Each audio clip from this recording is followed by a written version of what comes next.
Greetings and salutations, everybody. Welcome to my YouTube channel. My name is John Campea, and this is a special open spoiler discussion about Mandalorian Season 2, Episode 4, The Siege. Let me emphasize this part again.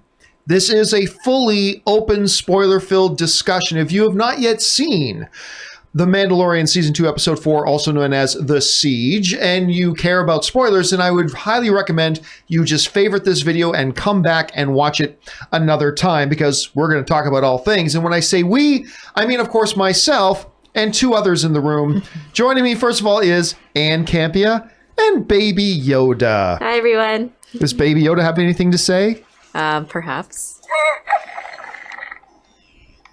Yeah.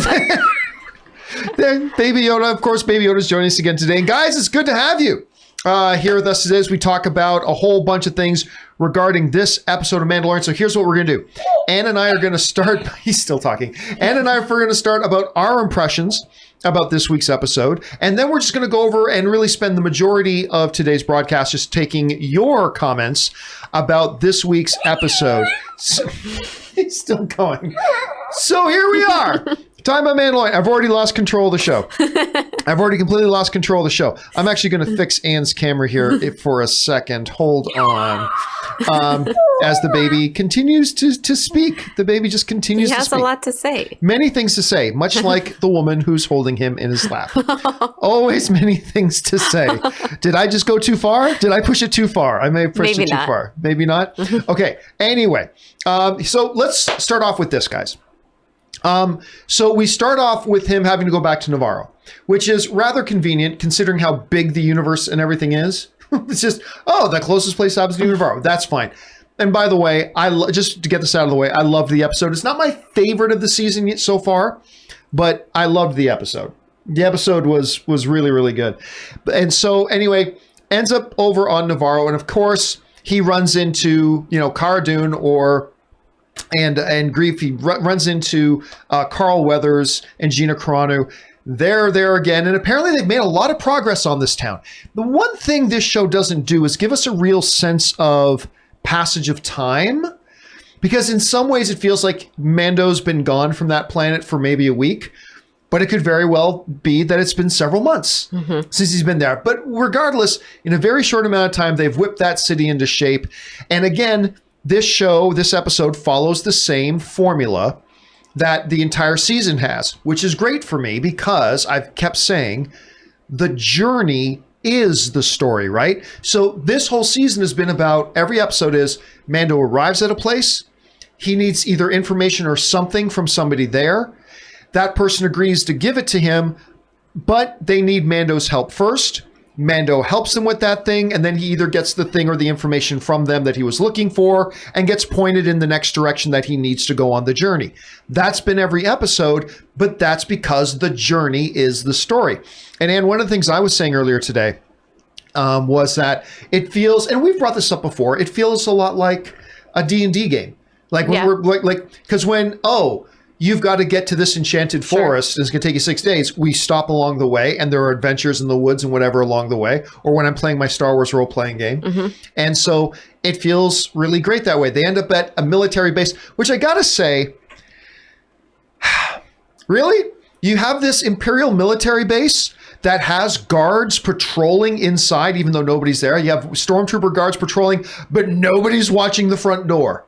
That was kind of interesting. Like, no, just do. They just drove their speeder right up to the front door, hung around, la la la la la la la, and nobody noticed them. Well, because it wasn't actually a military base; it was a lab.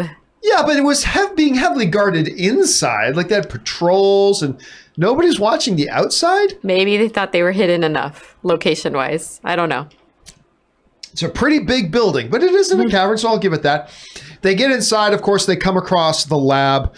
But before they come across the lab, they go and shut down, very reminiscent of Star Wars Episode 4 when Obi-Wan Kenobi goes out onto that pillar, I suppose, to shut down the tractor beam. They have to go out there to shut down the thing that'll set off, turn off the cooling and set off the lava flow and destroy the base.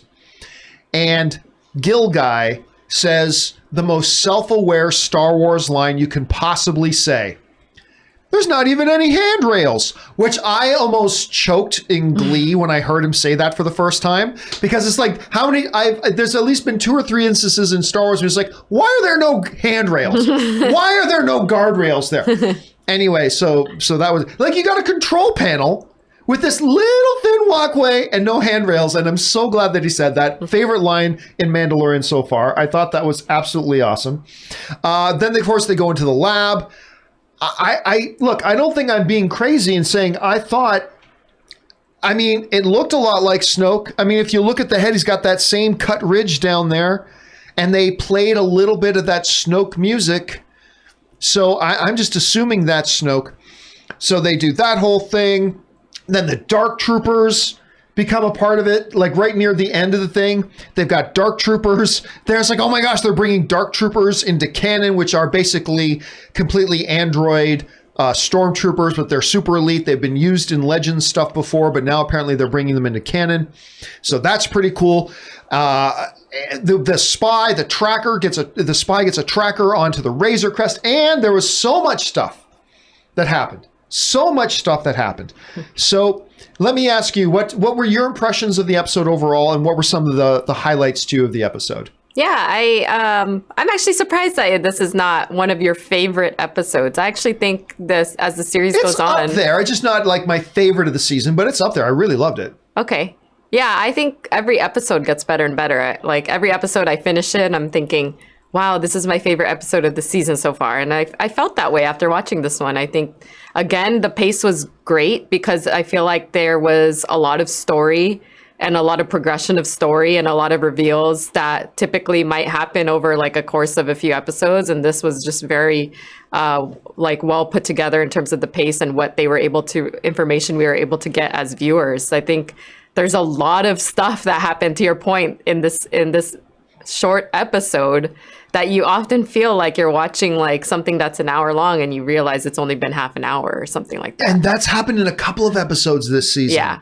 Where it's like, it's done and you're like, whew, that was like an hour long an episode. It was like 41 minutes. What? Yeah. It flies by. And so I actually was, as you were speaking, I was looking up who the bluegill who plays it? Yeah. You were asking me that as we were watching the show. It's Horatio Sands. It is him. From SNL. Okay. Yes, who I was a big fan of his, actually. So no wonder he sounded familiar. But what I would say about this episode is I like that they revisit old friends.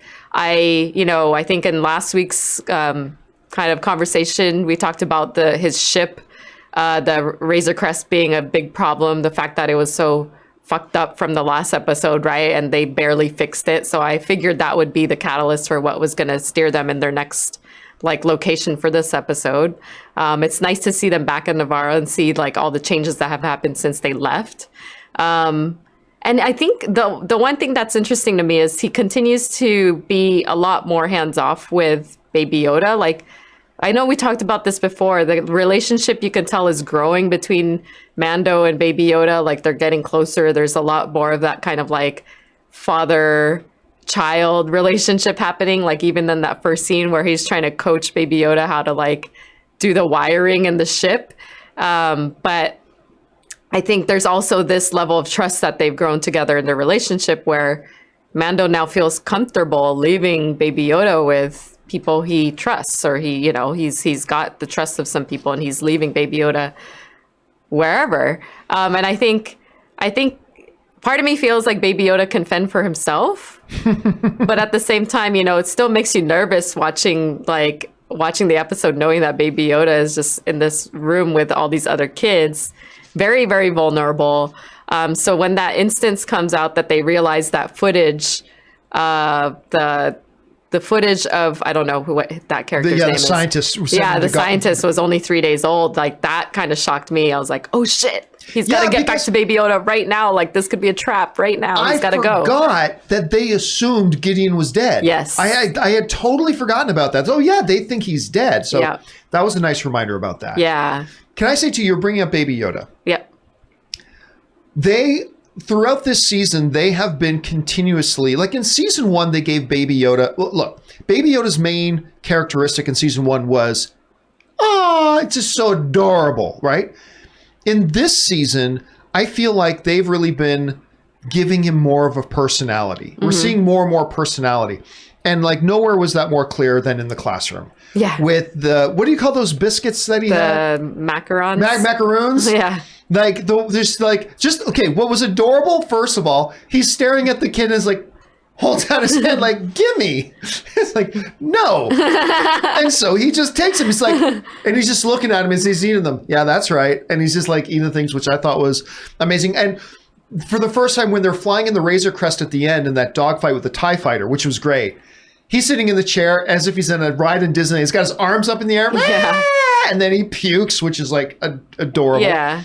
They have him in that thing where he's got him at the beginning trying to fix the wiring, which is like, it's a baby. He doesn't completely understand it. Yeah. Like, no, put the red. Never mind. It was good. It's like we're watching this. That's exactly what's happening. We're watching this baby become more cognizant of its personality, of, you know, its understanding of the world. Yeah. Part of the time it feels like my stubborn dog, where I know she knows what I'm saying to her and what I need her to do, but she just doesn't want to do it. She's like, nah. Yeah, and then part of it is like, oh, it's just a baby. Like, I mean, he's probably older than every kid in that classroom, but it's still a baby for his species. So it's fun to watch him grow and learn.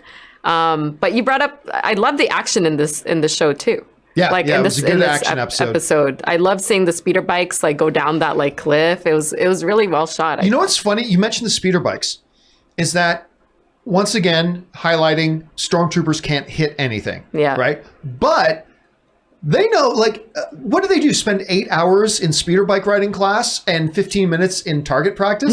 Because they can ride those bikes. No, they're like sons of anarchy on these things. Yeah. So they do a good job with those. Yeah, and they had this awesome plan to like kind of like try to divert by like splitting their path around. Yeah, so yeah, you're right. If they could shoot. Everything else seems to be right.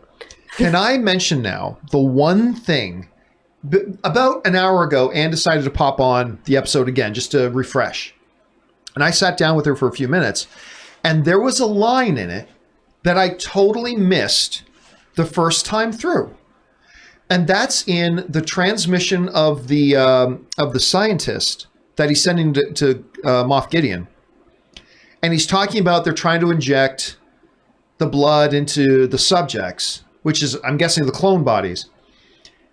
And then he said a line that for whatever reason I missed in the first time I watched it, which is, I fear that the volunteer may not survive if we try to do this on the volunteer now. And I'm like, wait a minute. And I asked where the remote was. I took the remote and I rewound it. And yeah, I fear that the volunteer, that went right over my head. Mm-hmm. And you know what? I haven't heard anybody else talk about that. Who's the volunteer? I don't think the volunteer would be Palpatine. You don't refer to Palpatine as the volunteer. Mm-hmm. The Snoke is the clone body, so they're just testing it out on the clone bodies. So I am actually really curious who the volunteer is. Now, somebody in the live chat is saying, I thought he said donor. He did say donor. The donor is the child. The child, yeah. That's the subject. But he specifically says, I fear the volunteer won't survive if we do this. So, in and out, everybody missed it. Who's the volunteer? And I think that's going to become a very, very key thing. Who the hell is the volunteer? And I don't know if it's going to be somebody we know or if it's just going to be a new character or creature altogether. But yeah, donor, the subject, the donor, the child, all one and the same. It's Baby Yoda. If we break it down, that like transmission, there is somebody or something or some species or something that has volunteered to accept the child's, who is the donor's, blood. Once they do the stuff on the test subjects, I guess. To then see if that will exhibit force powers in the volunteer. Yeah, I guess so. I mean, I think that's the assumption right now. Okay. And it bothers me a little bit. Now, I've always said, I don't think you'll ever hear Star Wars use the word midichlorians again. And sure enough, they kind of avoided it. Yeah. M count, they called it. Sounds very Scientology, whatever that instead of saying midichlorians, they say M count. Yeah. All right. I don't like this notion. And I guess this goes to the root of why midichlorians as an entire concept completely sucks, is that it demystifies the Force.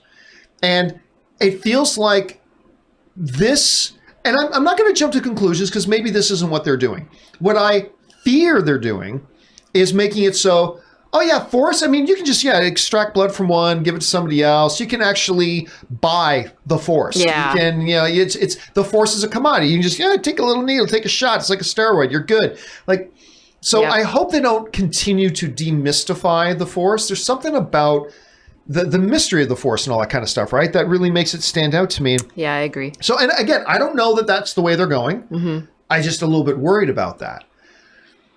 So, last thing I want to talk about before we go over and start taking the questions is I feel like they just laid out what's going to happen in the next couple of episodes. Yeah, pretty easily. So what did you, I want to hear what you were interpreting first. Okay, well, with the tracker beam, they're Moff Gideon is obviously going to go after the Razor Crest. They're going to Ahsoka Tano. So with the Death Troopers, I feel like they're going to invade what's the planet that she's on? Whatever. I can't remember the name of it. Yeah, Corvus or something. I think the meeting is going to be there. I think Ahsoka is going to play a big hand in whatever battle with Moff Gideon to help get Baby Yoda and Mando out of that situation. That's what I'm thinking. I am right there with you. So basically, Gideon's going to use the tracker on the Razor Crest to go to that planet. He's going after the baby. Now we know somehow they get the Snoke ragdolls up and running. We're going to see Ahsoka Tano in a combat scene with Dark Troopers and Mando. I think Ahsoka is going to sacrifice herself to save Din and the child. And instead of using the baby's blood, they're going to use Ahsoka's. Look, I'm of two minds on this because, Dave Filoni's great, but I think he's got this unhealthy obsession with this one character. But on one hand, it wouldn't surprise me at all if he makes Ahsoka Tano the total center of the story again, because that's what he does. But I would be damn impressed if Dave Filoni kills Ahsoka Tano. I'd be damn impressed because I loved when she was in Rebels. I thought, they're using this character really well. And if any of you guys saw my Rebels reviews, it was like, oh my gosh, if they're going to give her this big hero's death where she dies fighting Vader to save everybody, that will be impressive. And of course, they slunk out of it. Mm-hmm. Oh, she had the fight. Oh, but she didn't die. It's like, oh, come on, give me a break. But if Filoni actually has her die, I'll be super impressed. Yeah. I'll be super impressed if they do that. But then again, John Favreau has a way of setting things up to make us think we know what's going to happen. And then it totally goes in a different direction. So I don't know. But now we got a much clearer picture in this episode, more than any other single episode, of why the child, what's the big deal about the child? Why is everybody so obsessed with the child? Yeah. And this does actually plug in to the grander Star Wars story. I think we're going to see the formations of the First Order. And I don't know if they're going to go that big scale or they're going to try to keep it down to the wild, untamed West, but there's a lot of things they seem to be doing. I also think there's a chance we see Bo-Katan in the next episode with Ahsoka Tano. It's possible. Because they're all bound to meet up in the same space. They're all after things that each other has. Yep. So there's just way too many connections there. And I also don't think Ahsoka Tano can battle all of those Death Troopers that he had on that ship alone. Right.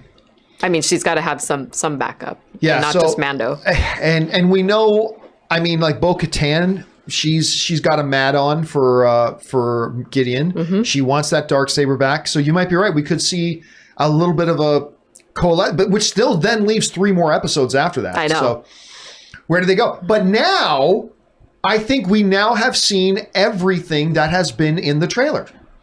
Because I said that before. We've seen everything now that was in the trailers except for, Cara Dune and Grief. And then somebody pointed out, the speeder bikes. It's like, oh yeah, that's true. But now we've seen that. I don't know if you guys in the live chat can think of anything, but I can't think of anything that was in the trailers now that we have not seen. I think we've seen it all. So now we're heading into this kind of uncharted territory, which is kind of exciting. But there's also one nugget that hasn't been closed out yet, which is end of episode 1, seeing Boba Fett at the end. right? And I don't know if they will. I mean, that just might have been the one shot, and we may not see him again. Although, I'll be a little bit surprised if we don't. I think we will. But I don't know. All right, guys, listen. We are now going to take the rest of our time here just taking your comments and questions because you guys probably have a lot more sharp things to talk about. So let's go over and start taking those things now. We're going to start things off with Luis, who writes, the red wire, blue wire scene reminded me of the Rocket and Baby Groot scene in Guardians of the Galaxy Volume 2. I totally had that same feeling. That's right. And they're all under the Disney roof, so I wouldn't doubt at all. Listen, we've seen a lot of homages to aliens and a whole bunch of other things as well. I wouldn't be surprised if that was in there, but I mean, who doesn't want to see one episode where Baby Yoda meets a Baby Groot? Oh. Does that make you happy? So cute. That would be so cute. But you're right. I'm with you, Luis. That I kind of got that feeling as well. All right. Next up, Orange Hand writes, I know you hate the midichlorians. Yes, I do. But if there's a guy who could find a way to make the concept work for a Star Wars story, I think it's Favreau. The guy could do it. Nobody can do it. Midichlorians are completely irredeemable. It's the dumbest thing Star Wars ever came up with. I mean, look, that's not saying I don't trust John Favreau. Of course I do. But I think the fact that even Favreau wouldn't use the word, he just wouldn't, nobody wants to say, it's like he who shall not be named. Don't say midichlorians. Say, I don't know, M-count. Say that. Like anything but midichlorians. I don't know. We'll have to see, Orange Hand. We'll have to see. Favreau is super creative though, so I'm not going to count him out. All right, next up, Luis also writes, of course, Baby Yoda uses his force powers for food. I think somebody just asked on the show the other day, do we think we'll see Baby Yoda use his force powers again? Yeah, there it is. And there it is. And it was sure enough to get blue cookies. So, I mean, I know we already talked about it, but the personality they're giving. Yeah, it's great. Is so cute. And I am more convinced than ever because people were asking me, do we think we'll see Baby Yoda speak? And I really don't think so. No. There's just way too much personality that can be given with just the cooing, you know? So yeah. That's right. All right. Let's see. Next up. That was Luis. Next up is Caleb Illing writes, hi, John and Ann. What a season. This show makes my jaw drop every episode, and this chapter was no different. That has to be Snoke in the tank, right? I mean, what was your first thought? Like when they first came and we saw the test tube babies inside, and they're not really babies, they're fully grown. But yeah. I mean, what was your first thought? That it was hard. Well, my first thought was it was hard to see what was actually in the tank. So I did have to watch it again just to get a good shot of it. Right. But as you were describing what you thought it was, yeah, I could absolutely see it. I think that's what everybody picked up on, that it's a Snoke in the making. Well, and I mean, once again, let me see if I can bring this up. The thing about it is, and I'm sure it's going to be the last one I find. There it is. I'll bring up the image again here. The thing is, it's that ridge in the head, right? It's the ridge in the head. That's got to be. It's got to be.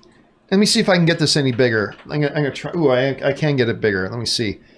Yeah, I mean, when you look at it zoomed in, now Anne can't see what I'm talking about right here. But if you look at the head and that ridge and the shape, I mean, I mean, let's put it this way. I'm not going to say that I'm 100% sure that it's Snoke, but I'm going to be very surprised if it's not. That's got to be one of the Snoke clones, and we'll see how that all kind of feeds into this. Okay, let's keep going here. That was Calum. So, Senior Film writes, do y'all think Moff Gideon gets his hands on Baby Yoda this season? Based on that ending, I feel like he will, and it will be the catalyst for season 3. Again, we kind of already discussed this a bit, but I feel like he's going to get his hands on Ahsoka Tano. I think at the end of next episode is going to end with Gideon getting Ahsoka Tano. And yeah, because she will also offer up more donor blood. Yeah, that's right. Because the scientist said specifically, it's very hard. The baby's so small, there's only so much sample we can get out of the donor without killing it. So you're right. That's a great point. That why they would maybe want to go that way instead. Okay, I didn't even think about it in those terms. But again, we come back and we see this scientist again, right? Which is great because Mando spared his life. Once again, we saw him and those two scientists that said, destroy the evidence. You know, they had the same identification patch as this scientist, as the cloners from Camino. So they had the same things there. So that all tied in pretty well. So it was really kind of interesting seeing him make an appearance again. Okay, let's move on here. That was senior film. Next up, Ryan Lohner writes, the Stormtrooper small talk is still the show's funniest scene. Baby Yoda with the wires is the second funniest. It was pretty. And if you're talking about the scene where at the end of season 1 where Jason Sudeikis is and they're having, that was funny. Yeah. That was funny. But did you also notice that a lot of the small talk the Stormtroopers are having in this is so reminiscent of Star Wars. Like even to the things that we think they're moving to sector, like there was a lot of nostalgia in this. That's not necessarily a bad thing. It's not necessarily a bad thing, but yeah, you're right. That Jason Sudeikis part was pretty great when that was in there. Okay. That was Ryan Lohner. Next up, we have Luke1234 who writes, over or under 70%, Dave Filoni will direct the episode of The Mandalorian that will feature Ahsoka Tano. I believe that is now confirmed. See, here's the thing. I originally said that I've been told that it's going to be episode 5, that Ahsoka Tano shows up. Dave Filoni, I would be shocked if he's not doing that. And then somebody told me that Ahsoka was going to be in episode 6. I'm like, but I've already been told it's going to be 5. Right. It looks like it is going to be 5. And yes, I haven't seen 100% confirmation that Dave Filoni is directing next week's episode that will have Ahsoka Tano. But I still stand by, it would be an incredibly lost opportunity. Like, I sit here sometimes and I'll criticize the fact that I think Filoni's a little too obsessed with the one character. But that being said, you can't have an episode with Ahsoka Tano and not have Dave Filoni direct it. I mean, that's just... You have to. I mean, that would just be an incredibly missed opportunity if you didn't. So, that's what I'm thinking. I'm right there with you on that, Luke1234. I think that's what it'll be. All right, Sam Fisher writes, I think we all know what M count is. Yep, absolutely, Sam. They just don't want to say it. It's like Voldemort. We don't say that name. Don't say midichlorians. All right, Ryan Lohner writes, is the show actually going to explain how Palpatine came back? I doubt it. It was already left up to the Lego Holiday Special to confirm Finn has the Force. You know, somebody asked me today if the Lego Holiday Special is canon. It's like, no, it is absolutely not canon. That's so, funny. Nope, it's just a fun little thing, but it's not canon. Listen, do I think this will ultimately be... will Mandalorian be the show to explain how Palpatine came back? I don't think so. But then again, you know, when I talked about this similar subject last year during season 1, I also said I don't see this leading into the formation of the First Order either. Because I thought, just listening to what John Favreau said this is going to be just about a gunslinger in the Untamed West. That's it. And I thought they really wanted to keep on that scale, but now it's looking more and more apparent that they are. So I will sit here and say, I don't think they're going to explain how Palpatine is still alive, but I didn't think we'd have Snoke clones in it either. So anything's possible. And do you think that they're actually going to go that far and use Mandalorian to explain how Palpatine came back for The Rise of Skywalker? If I had to say yes or no, gosh, I would say no, I think. I don't think so. Yeah, it seems like it's pushing it too far. Yeah. By the way, I'm going to say something that probably only has a 5% chance of being true. Next episode, there's a possibility next episode could be the last episode we have with Moff Gideon and can be the last. Well, it's definitely going to be the last episode. Ahsoka Tano only appears in one episode this season. So it could be, if things go the way I'm taking a wild guess at that they will, that the Dark Troopers show up, Ahsoka sacrifices herself so that Din and the baby can get away, and Moff Gideon gets his hands on Ahsoka, and that's how he did blah, blah, blah. That could be the end of that storyline. And then the remaining 3 episodes could be another story. Mm-hmm. Maybe that's where Bo-Katan comes in. Mm-hmm. Maybe now it becomes, maybe she gets the Darksaber in that fight. And maybe it's about him going to Mandalore. I mean, I think there's just a lot of possibilities. What do you think is going to happen after the next episode? Oh, gosh, I don't know. Even though we don't even know what happens in the next episode. I'm like, I don't know. I think I've only written in my head what's happening in the next episode and not beyond that. But to your point, if they tie it up in the next episode, it's just an open world again. I have no idea. Except Baby Yoda will be the consistent piece of that. I don't think Baby Yoda's leaving Mando. in the next episode. Let's move on here. Next up, Sam Fisher writes, I had no idea Carl Weathers did any directing. I wasn't really, we knew coming into this season that Carl Weathers was directing one of the episodes. So I've never actually looked up to see if he has any directing background. But again, I think an episode of a television series, if it is, and I have no idea if this was his first directorial effort or not, that's the place to do your directorial effort. It worked with, Bryce Dallas Howard had done a little bit of directing, but this was her biggest thing clearly that she'd ever done. This is the place to do it. And I thought Weathers did a great job. I thought Carl Weathers did a great job with this episode. All right, next up, Ben Burnside writes, really like the episode. What if Moff Gideon ends up being Snoke? It makes sense to me since Gideon is clearly fond of the Darksaber. I don't think, if you look at everything else in Star Wars canon, that doesn't actually make sense. Palpatine says in The Rise of Skywalker, Palpatine says, I made Snoke. Yeah. I made him. And we're already seeing the Snoke bodies in the thing. So, hey, listen, Ben, as far as wild out there theories go, that's a brave one. Maybe, but I don't think so. We've never seen, maybe Gideon submits himself as the new volunteer and gets the injection. And he develops all these warped force powers and somehow looks just like the clones in the test tube. I don't know. It seems unlikely. Do you think we could see Moff Gideon actually become Snoke? I don't know if Snoke, but maybe he wants force powers. I'm sure he wants force powers. Yeah, I don't know likes if that Darksaber. Snoke, but yeah, he might do what we see in a lot of other movies and TV shows where they just get overridden with wanting absolute power and just go do the experiment on themselves. Yeah, to your point, he could just volunteer himself as the new volunteer. So Gideon will be the Red Skull of the Star Wars universe. All right, let's see. Next up, we have Coop. Was it Coop? Yes, Coop TV says, hey, John, not a Star Wars fan, but I really enjoy your show. Where can I support more? Oh, thank you so much, Coop, for asking that. Well, you just did it a little bit, so thank you so much for that. And if you want to, you can also become a Patreon supporter. I don't pimp the Patreon channel campaign very much at all, other than every once in a while to thank our Patreon supporters. And again, thank you to all of our Patreon supporters. But yeah, just go on to patreon.com/John Campea and you'll find all the stuff about becoming a Patreon supporter if you'd like to. So thank you very much. That was very nice of you to ask, man. All right, next up, Sam Fisher writes, was the thing Grief Karga said, that's Carl Weathers, about trying the gun turret in the same thing that Luke said to Han about the Falcon in A New Hope? No, it was not literally the same thing he said, but it was in the spirit of that.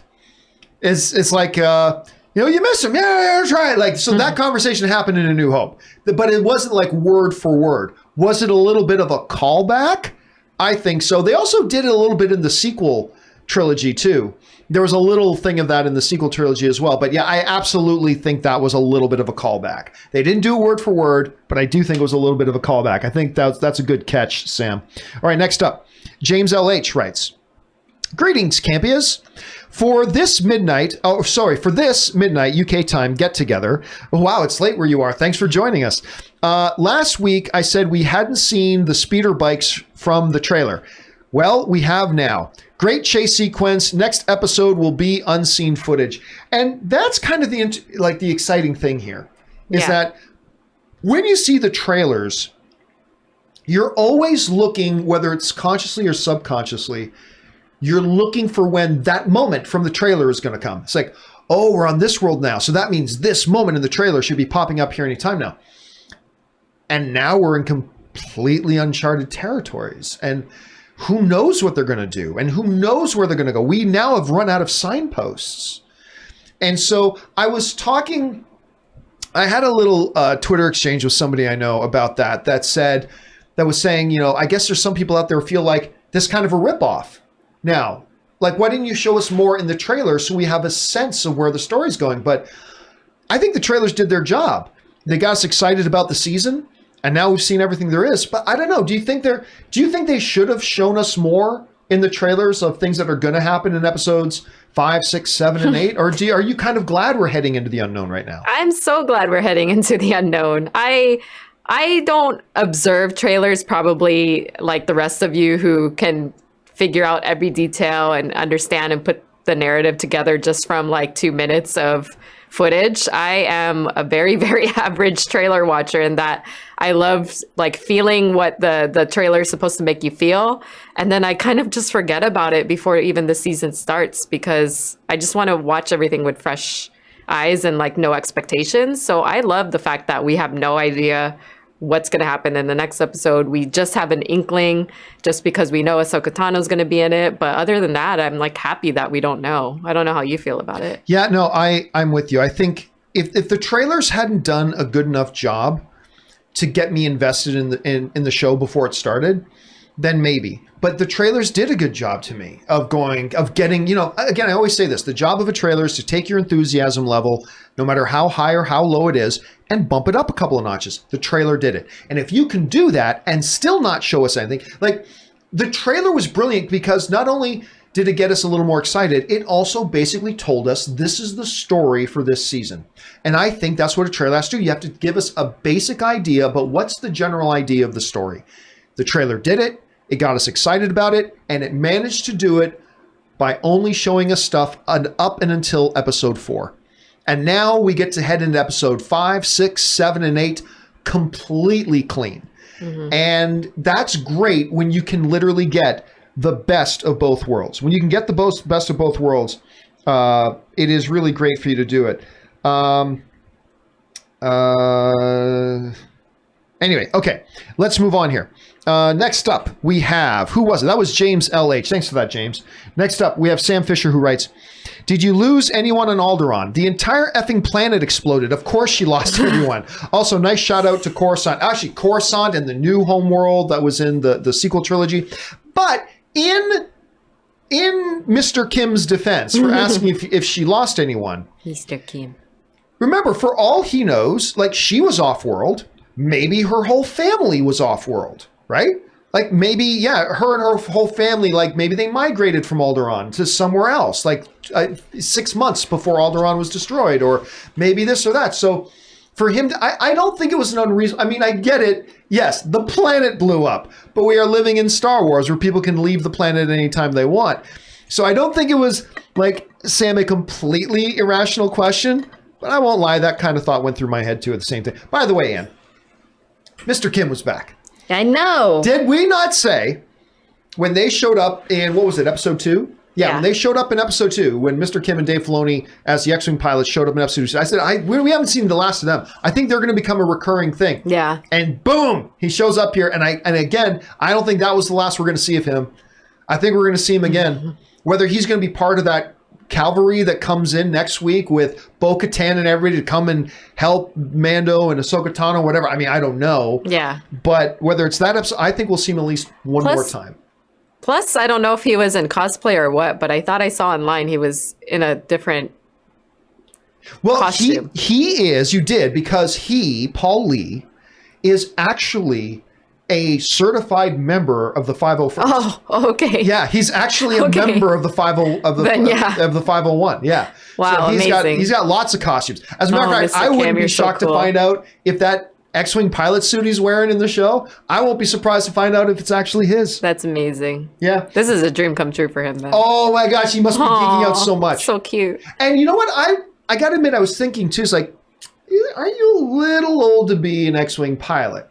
But then he says to her, I fought at the Battle of Alderaan, and I fought during Alderaan. Like he could have been one of those rebel pilots that was attacking the Death Star and got away. I mean, so he kind of references his age a bit by saying, hey, I've been wearing this uniform a long time. And I thought that was pretty cool. All right, let's see here.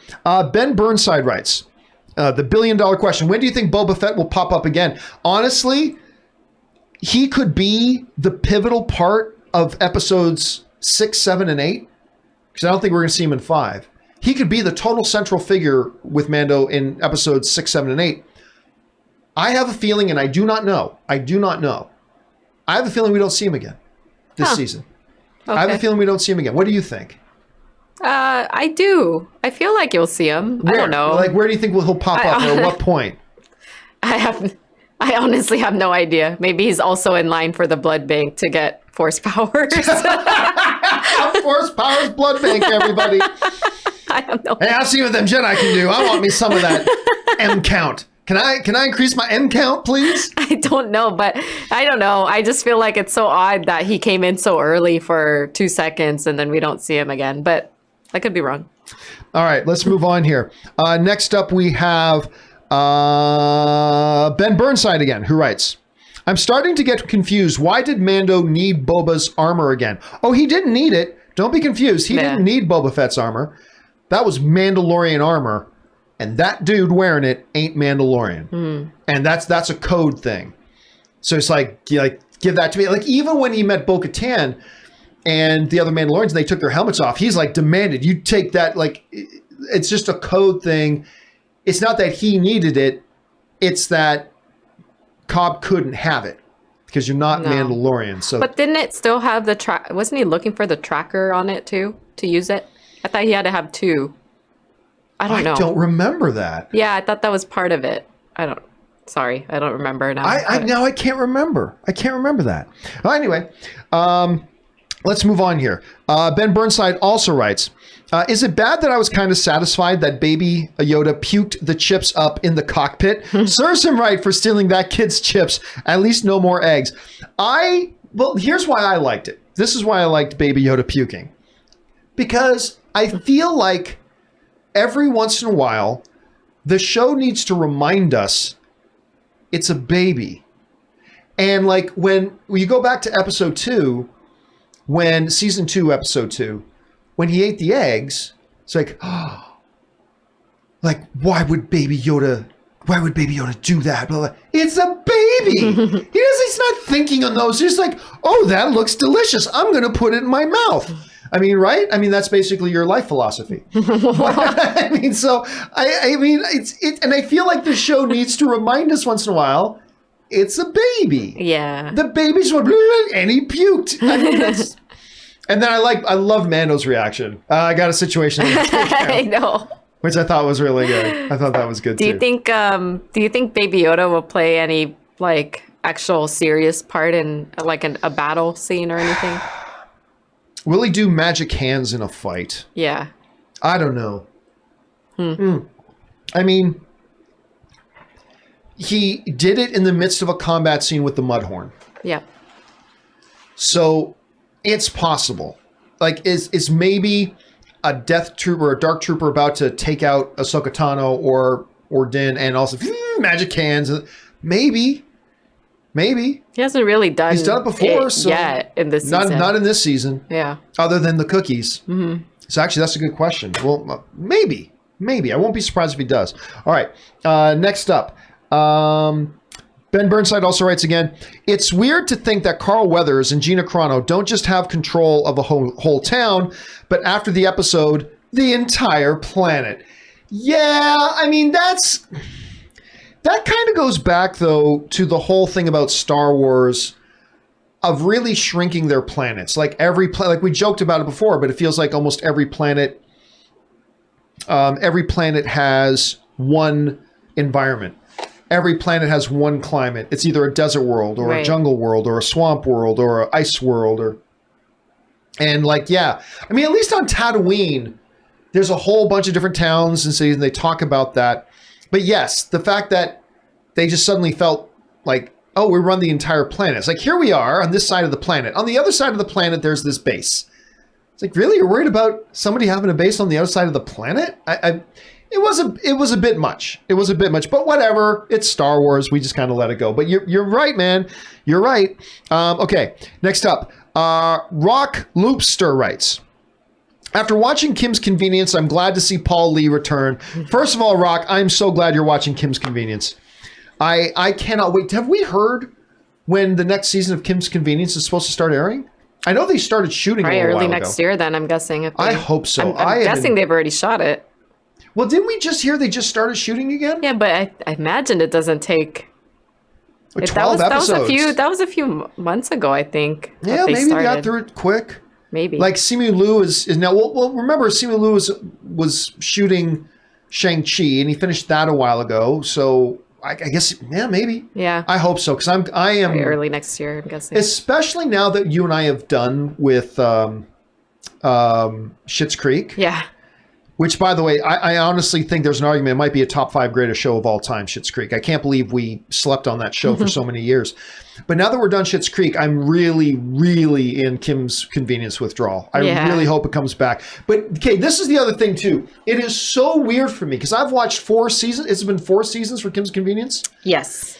We've seen 4 seasons of Mr. Kim. Like, see you. Like, we've heard Mr. Kim's accent. It is so reality warping to me to hear him talk with a straight up Caucasian accent. Like, it's really weird to hear him talk like with an English, a North American English accent. It just throws me off completely. So I'm wondering, does he totally fake the accent on Kim's Convenience, or is he faking the accent? I think he's faking both. Do you think so? You think he's somewhere in the middle? I think he's like Canadian, full blown like Canadian accent. What are you talking about? I'm Canadian. Uh-huh. You saying I have an accent? Yeah. I have no accent, eh? No way. No way. How do you say process? Process. What about it? What about the way I say process? Process. Really? You think I have an accent? Really? That's strange. That's strange. All right, let's move on. Okay, let's move on. Greg Scott Bailey writes, once again, the Star Wars sound is... Oh, I'm so glad you're bringing this up, Greg. Once again, the Star Wars sounds and design deliver, the speeders, the humming in the bass designs, takes me back to episode 4. Yeah, listen, everything from the way the stormtroopers' communication sounded, the sounds in the lab of the control panels, even like little bits of dialect that they would use in the dialogue itself. The sound design is terrific. They've done a magnificent job. I mean, if somebody wanted to be pessimistic, they could say they're playing just a little bit too much into nostalgia, but there's something about the show making you feel like you've come back home. And that's a phrase I first used when I first saw Rebels. Now, because I wasn't all that interested in Rebels because I wasn't a fan of Clone Wars. Mm-hmm. So I was kind of iffy on trying Rebels. And then I watched the premiere episode of Rebels. And I remember saying, I think it was me and Harloff did a review of it. And I believe I said, I felt like I came home. It's the first thing I saw Star Wars related in a long time that actually felt like Star Wars. And it just felt like coming home. And I feel like Favreau and his directors use sounds and visuals and all these things to not just say, you're in the universe of Star Wars. They let you feel like you're in the universe of Star Wars. And that sound design and everything, it just, even on a subconscious level, it just reminds you always, we're in Star Wars. But it's also unique in its own right for being a Star Wars property. Absolutely. I think the sound in this show is unique from the other Star Wars shows and movies. I really do. I think it stands out as its own thing. Like, I could probably listen to clips of some of the sounds and the songs that they play in Mandalorian and tell you, oh yeah, that's from Mandalorian, not from one of the other movies or anything. Not some generic piece of Star Wars music. Yeah. Right. No, you're right. So they do a great job of making it do both. Mm-hmm. Yeah, that's a great... Well brought up, Greg. All right, Ben Burnside writes, is there nothing that Carl Weathers cannot do? He really understands classic Star Wars, character banter, chasing scenes. Remember, do keep in mind, I'm not trying to undersell Carl Weathers. Don't forget, he didn't write this episode. He didn't write the episode. That was John Favreau and team. Anyway, character banter, chasing scenes, action. It felt like Star Wars. Yeah, I mean, listen, stepping in there, again, we do have to keep in mind and remember that it's not actually Carl who wrote the script and all that kind of stuff. That was all storyboarded and everything out long before he was even brought in to direct the episode. But the director is still the one who then infuses the feel into it, right? You can have the script there. Now it's the director's job to actually bring that script to fruition and give it its feel and texture and tone. And he really did a good job. I mean, full marks to him. It wasn't my favorite episode of Mandalorian, but he did a really good job, and I would be very curious to see him do another one in another season for sure. All right, Sam Fisher writes, apparently, there's a guy in jeans and t-shirts in one of the shots when the group is trying to escape, or at least in the base sequence. Really? Oh, now you know I want to go back and start watching that frame by frame. Now I want to go back and start watching that frame by frame. There's actually a guy in jeans and a t-shirt. I want to see that. That reminds me of a scene in Raiders of the Lost Ark where apparently one of the scenes, one of the crew guys just happens to be in the background and just like totally regular clothes when it's not supposed to be that. So now I got to go see. If any of you guys find that, did you find it? Is that real? What's it? Hold up your phone. Let me see. Oh, you'd have to look it up yourself. He's in the corner to the right. Oh my goodness. Oh my God. Hold on a second here. I think I saw that. No. Let's just pretend that's not there. Okay, it's not in the one I'm looking at right now. Okay, I'll have to look it up. But if any of you guys find it. He shows up at about 1854. All right, we're going to have to go down and look up 1854. Because I'm going to have to see that.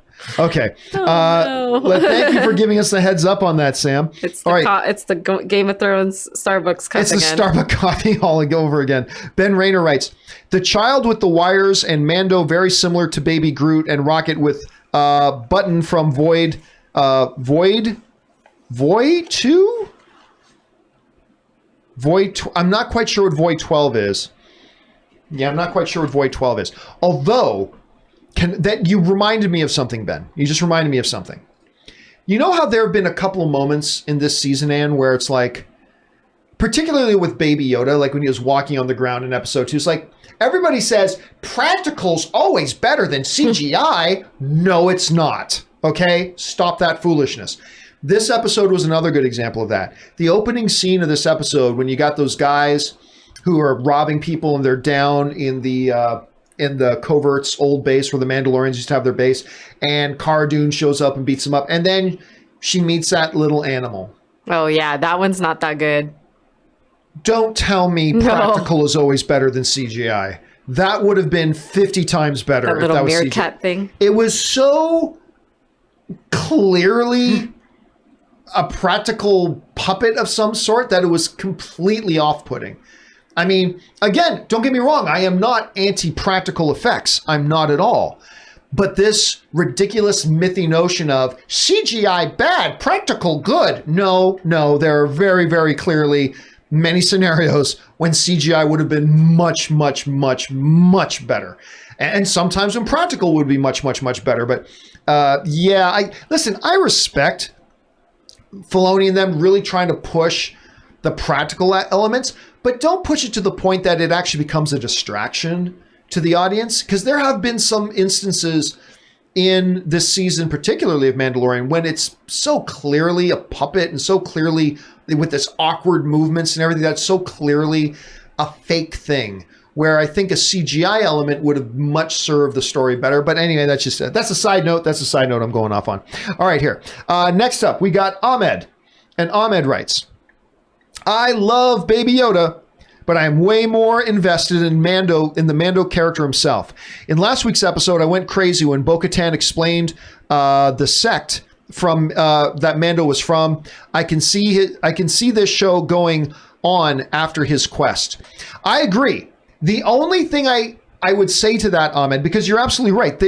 Remember, this quest he's on right now was a quest that was given to him, or as he would say, quested to him at the end of season 1. I can totally see now this quest ending and the next adventure beginning, much like Supernatural, which just ended. Every Supernatural season, there's a main story. They started at the beginning of the season, they ended at the end of the season, and they transition into whatever the next adventure or the next story is going to be the next season. They can totally do that.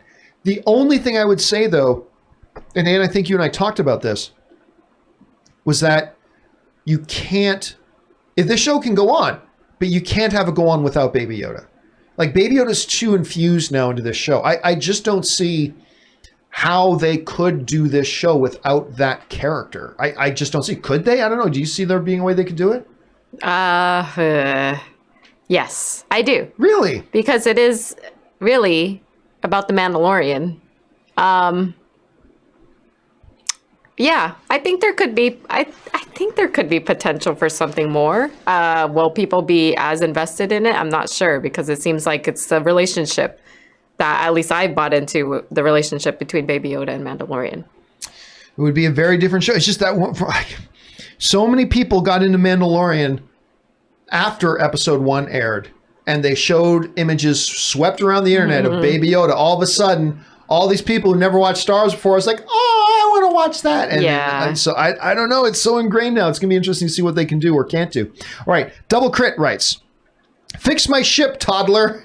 Mando confirms sub 80 IQ. No, remember though, in Mando's defense, he could never possibly fit into that space that Baby Yoda was into, right? They made that pretty obvious. Same as Groot. Baby Groot. Exactly. Yeah. Same as the Baby Groot situation. I don't think he was trying to get, use child labor. I just think he realized, I can't get down there. This is our only shot at this. All right. Next up, Frost 1977 writes, is it me, or in Star Wars, or in season 2, episode 1, looked like Boba's eyebrows were gone? What about Obi-Wan's only Imperial troopers are so precise? Good thing Beskar is better than Imperial armor. They've got some hits in. Yeah, I've always wondered about that. Now, here's the interesting thing. In the Star Wars role-playing game, which you can see the blue book right there, that's the main core rules of the Star Wars role-playing game. In the Star Wars role-playing game, they make it clear that the armor is better against physical attacks as opposed to energy attacks. Because I've never seen a stormtrooper get hit with a laser and go, oh, it's cool, I'm wearing armor. No, you hit a stormtrooper and they go down. They're dead, right? But they're not that useful against physical attacks either. I mean, I've seen Ewoks jump on them and hit them in the head with a rock and they're out. So listen, a couple things you can always count on in Star Wars. Stormtroopers can't shoot, and their armor, it really isn't worth squat. The armor is really not worth squat. All right. But that's, again, yes, it did look like, you're absolutely right, Frost. It did look like Boba Fett's eyebrows are gone. If I'm remembering it correctly, that could just be the way he is. But he has got no hair whatsoever. So maybe he's got no hair on his body at all. Maybe it all got digested in the Sarlacc pit. I don't know. The Great Bondi writes, over or under 70%, those macaroons will be available at Star Wars Galaxy's Edge. 1,000% available. Oh, they're going to be available on online. I would be shocked if they're not available somewhere right now. Oh, well, the macarons exist everywhere, especially in that color, but there will be some sort of branding. Star Wars Mandalorian branded ones. I'm sure. The question, of course, becomes when on earth does Star Wars Galaxy's Edge open up again? Huh. That's going to be a little while off, but there's no way. Again, I'll be shocked if there's not some Mandalorian branded cookie package out there with macaroons in there right now. That kid is hungry, though. That kid is always hungry. He's a growing baby. lots of midichlorians in him that he's got to feed. Stupid. Okay. So you're at, yep, absolutely right. Okay. Over 70%, Great Bondi. Over 70%. All right. Next up, Sam Fisher writes, one of two theory. The Empire are going to try to artificially create Force-sensitive people using midichlorians injection, but it won't work. Meaning Force sensitivity is more than just high midichlorian counts and therefore remystifying the Force. I certainly hope that is exactly the case. I certainly hope that they try to do it and it doesn't work. Now, so far, as we heard, let me see if I can find the image of that, of the scientist again. We heard the scientist say, we injected the one subject and it looked promising for a fortnight and then he died. So maybe they'd go that route. And I love your theory, Sam, and I hope your theory is correct. I love the theory and I hope the theory is correct because I really want them to stop trying to explain the Force. I just hate them trying to explain it. It's just, I don't know, it takes something away from me. K Major writes, Mechanic Baby Yoda is gold. I laughed so hard. It was funny. I mean, I heard you chuckling when it first came out. Like, you got to have moments in every episode where Baby Yoda's just being cute. Yeah. But it was, come on, he can't understand. Put the red wire where the blue wire was. Baby doesn't, and I'm so glad. I was worried they were going to have, put the red wire where the blue wire was. And Baby Yoda goes, oh, okay. And it's like, I'm so glad they did it. Because it's a baby. That's what he's doing. So I was kind of glad they did that. Okay, next up. We have, sorry, I had a little bit of a jump there. Sorry, we had a massive jump there. It's like, that was K major. There we go.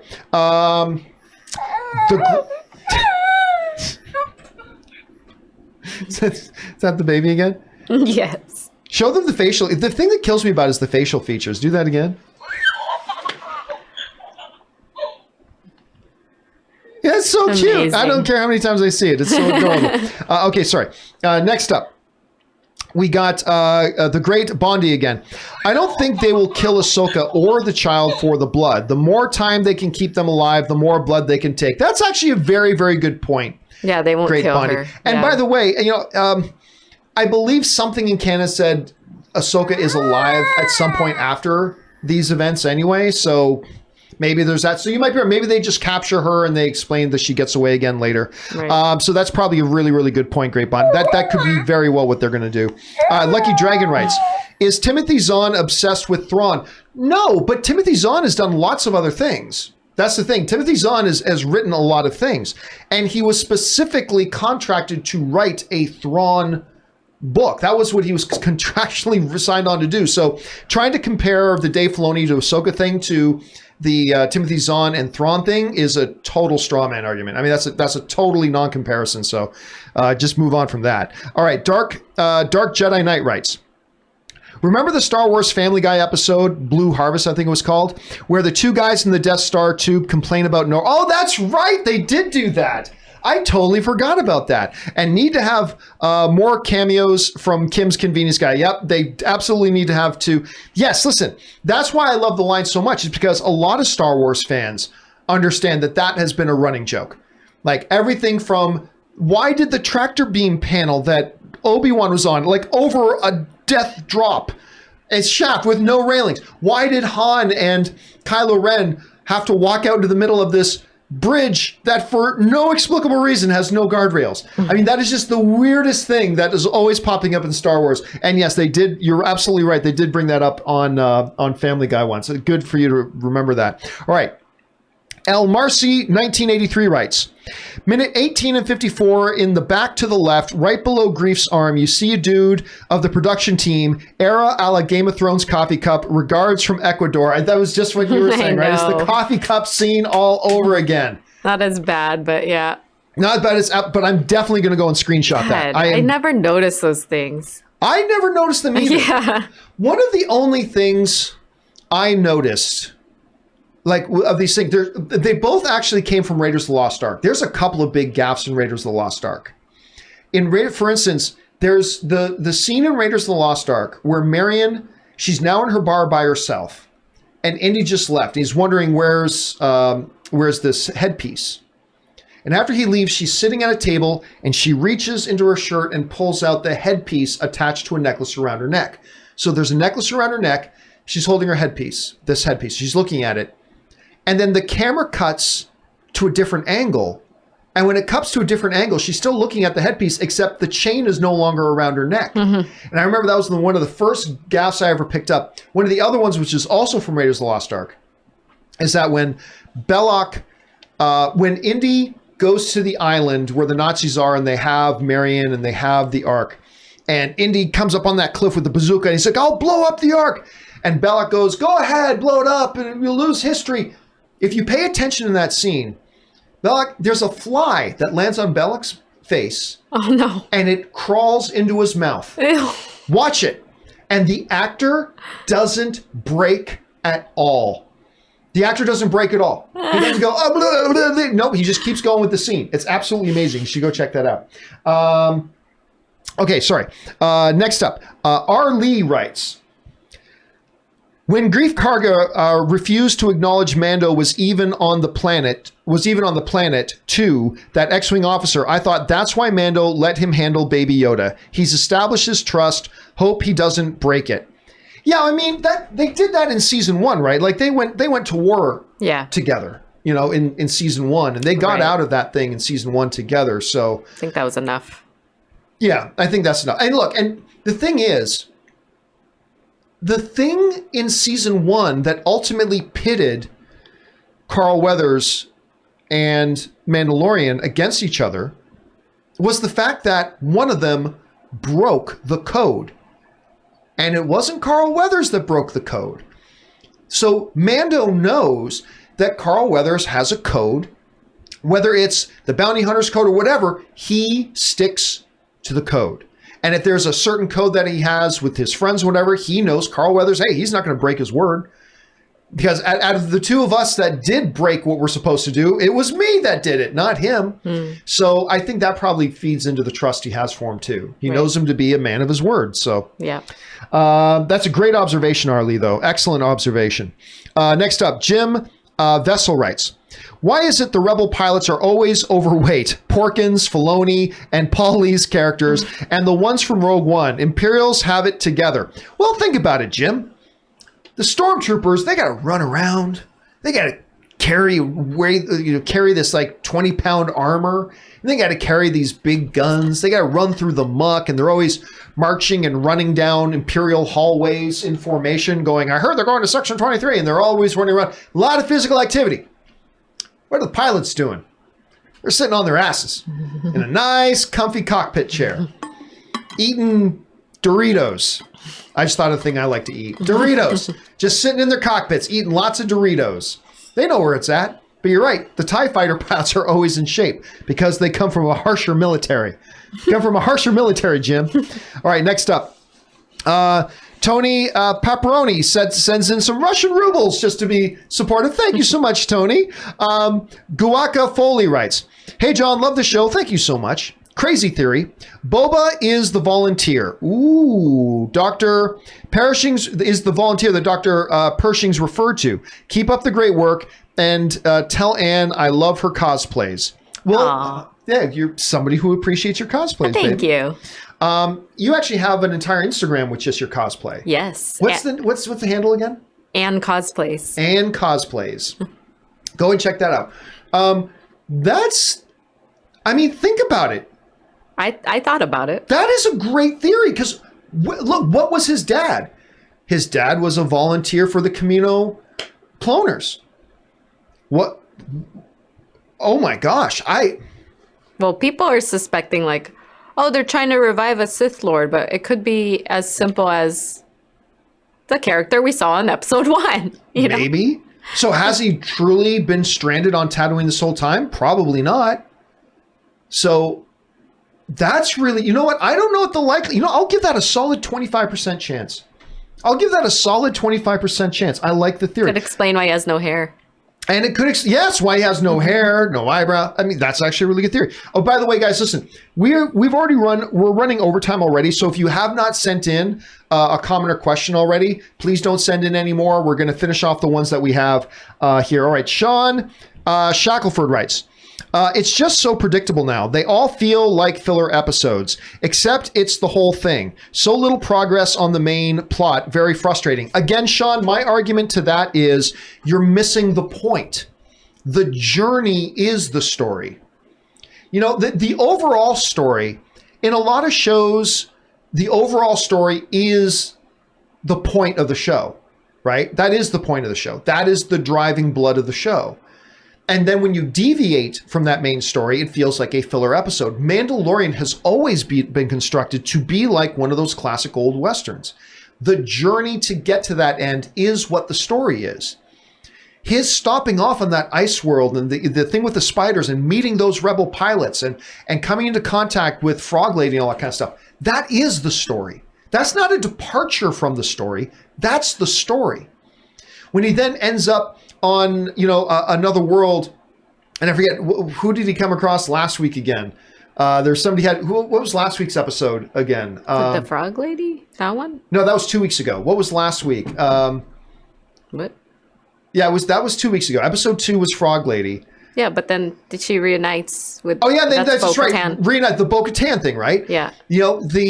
That whole thing with Frog Lady comes to fruition. Somebody's there to care for Baby Yoda that he trusts, and I believe that's going to come back again. It shows us more about the character. It gives us all kind of stuff. Then Bo-Katan comes into it.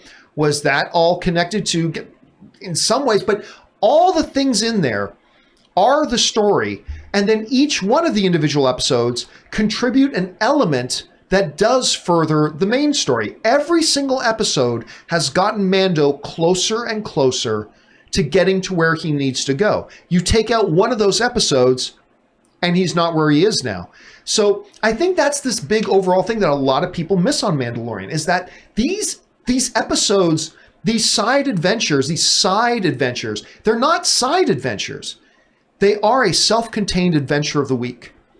It's not a throwaway episode. It's not filler. That is the story. And I just think I think a lot of people miss that, you know? Mm-hmm. And that's one of the things I appreciated about it so much. That's the thing I love about it so much. Anyway, that's just me though. But believe me, Sean, you're not the only one who feels that way, so you're not alone in that. There are many other people who feel that way. All right. Mad Real Cinema writes, do you think we'll see some type of time jump towards the end of the series and see a teenage baby Yoda like Groot, or they'll keep him a baby? Here's the thing. It would have to be a hell of a time jump because that baby's already 50 years old. Yeah. So if the time jump is like 10 years, he's still baby Yoda. Yeah. 10 years from now, he's still... They have to, jump very far. Maybe he's just walking easier now on his own. Yeah. I mean, I don't know. But they would have to time jump a lot forward. So. A lot. Mandalorian wouldn't even be alive anymore. Yeah, Mando wouldn't be. He'd be like old and gray. I mean, so I'm going to guess no. But you never know. I mean, Supernatural goes forward like 60 years. So, I mean, who knows? Maybe they'll do something like that. I think...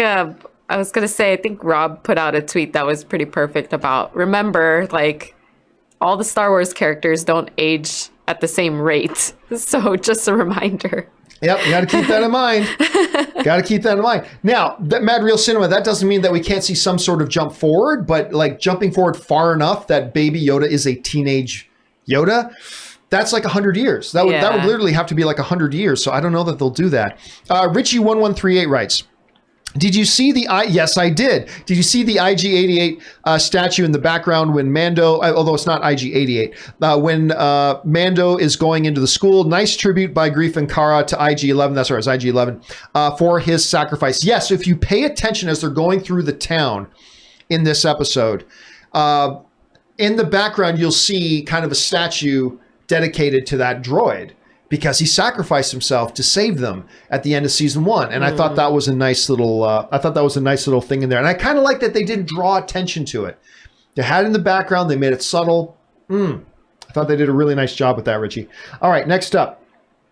Sam Fisher writes, there's a YouTube artist channel called Popcross Studios, and he's been doing Marvel and DC characters like Batman and Spidey like Batman and Spidey as Mandos. Oh, that's interesting. Kind of like the way you see all these different comic book characters as Venom. Right.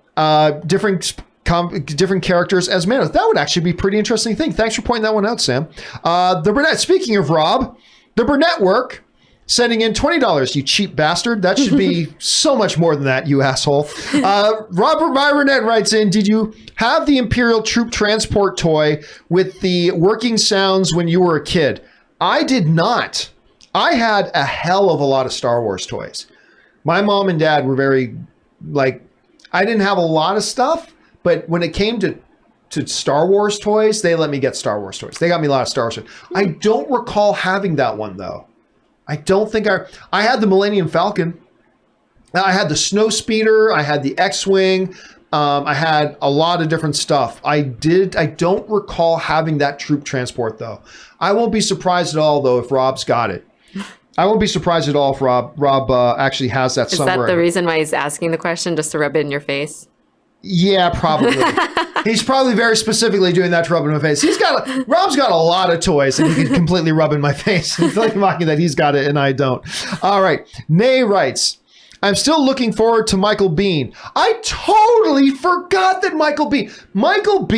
It's Michael Biehn. Okay, so Michael Biehn is an actor who, for the life of me, I do not know why he did not become like not necessarily Tom Cruise, but like a big, major Bruce Willis kind of level star.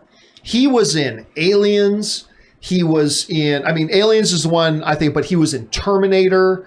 He was in The Rock. He was in, and I remember back in the day when there was talks of them doing a X-Men movie. This is way back in the day before the first X-Men movie came out.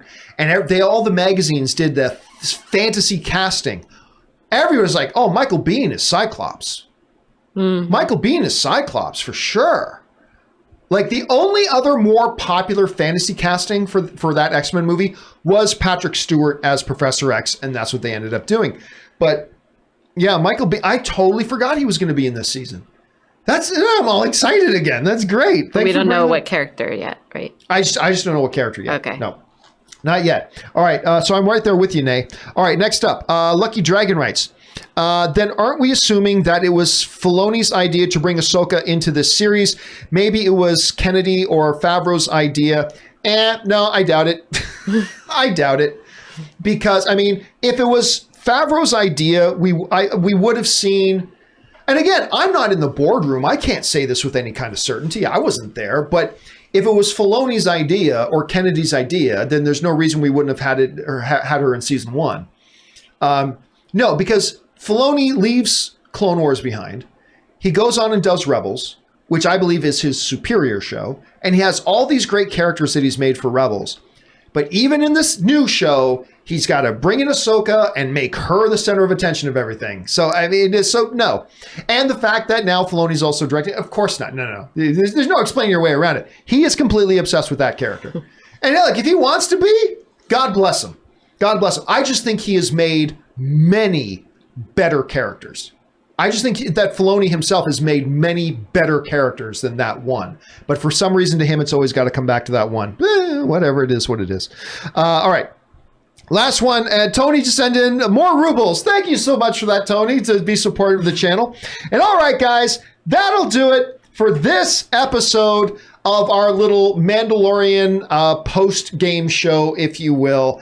It just keeps knocking it out of the park. I have loved every single episode this season so far. Probably last week's was probably my favorite, but the first episode, I love the second episode. This episode was so great. We got some big things coming though. Next week, baby. We got some big things Thanksgiving coming in America. So Thanksgiving in America. Can stay up till midnight here. Staying up to midnight.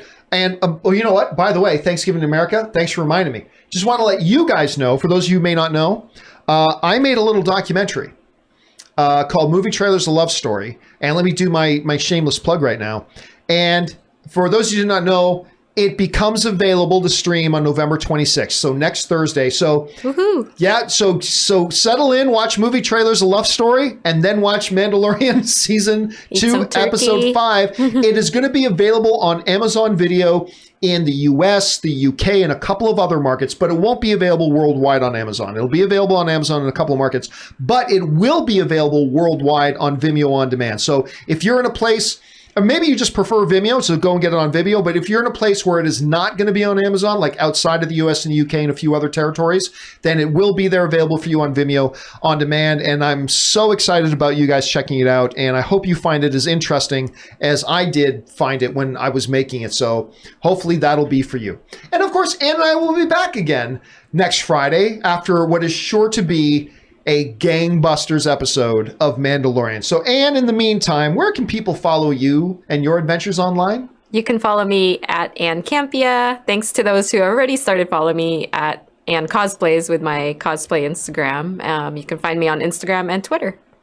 And yeah, guys, and don't forget, we'll be back again. The John Campea Show is back on Monday, goes Monday through Friday. Hope you join us then. Guys, if you haven't done so already and you're kind of new around here, why don't you take a second and click on that subscribe button, become a subscriber to the channel, keep you up to date on all the things we got going on here.